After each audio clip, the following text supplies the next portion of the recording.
आश्वासन दे रहा है कि बहन, आज तो पिता के घर से विदा हो रही है। आज पिता का उत्तरदायित्व समाप्त हो रहा है और मेरा उत्तरदायित्व आरंभ हो रहा है। तू जब जब यहाँ आएगी तब तब मैं अपना पवित्र कमाई से तेरी अंजलि को भरकर ही तुझे यहाँ से विदा करूंगा। खीलों की आहुतियां दिलवाकर वर वधु को विवाह की वास्तविकता बड़े मार्मिक रूप से समझाई। लाजा धान्य रूप होती है, उसमें भूसी और तंडुल का संयोग होता है। इसमें वधु भूसी और वर तंडुल है। जब तक दोनों मिले रहेंगे तब तक दोनों की रक्षा है। जब जब तक भूसी तंडुल के संयुक्त में रहता है तब तो वह तंडुल के भाव में बिकता है, किंतु तंडुल से अलग होकर उसका कोई मूल्य नहीं रह जाता। इसी प्रकार स्त्री जब पति के साथ रहती है तभी तक उसकी शोभा है।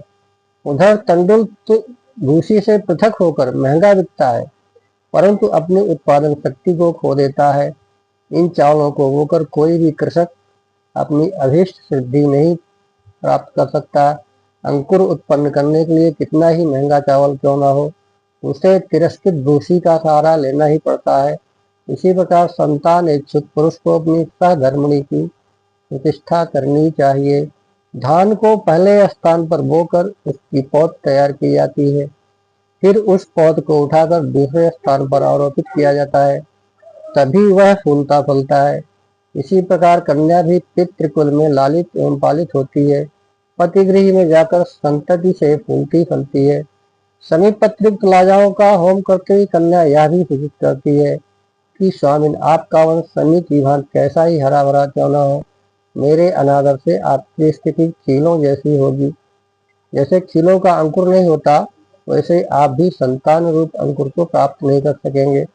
लाजा होम से एक धन यह भी निकल रही है कि जब अकेले तंडुल को अग्नि में डाला जाता है तब वह अग्नि में जलता है और उसकी लाजा बन जाती है। ठीक इसी प्रकार आप भी मुझसे रहित होकर सदा विराग में जलते रहेंगे। लाजा होम करते हुए 4 प्रदक्षिणाएं की जाती हैं। वस्तुतः मुख्य प्रदक्षिणाएं 4 ही है।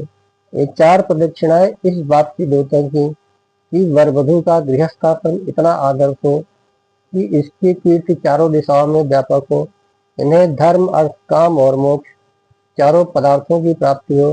ये चारों वेदों के ज्ञाता हो तथा चारों वर्णों और चारों आश्रमों के प्रति उनकी निष्ठा हो।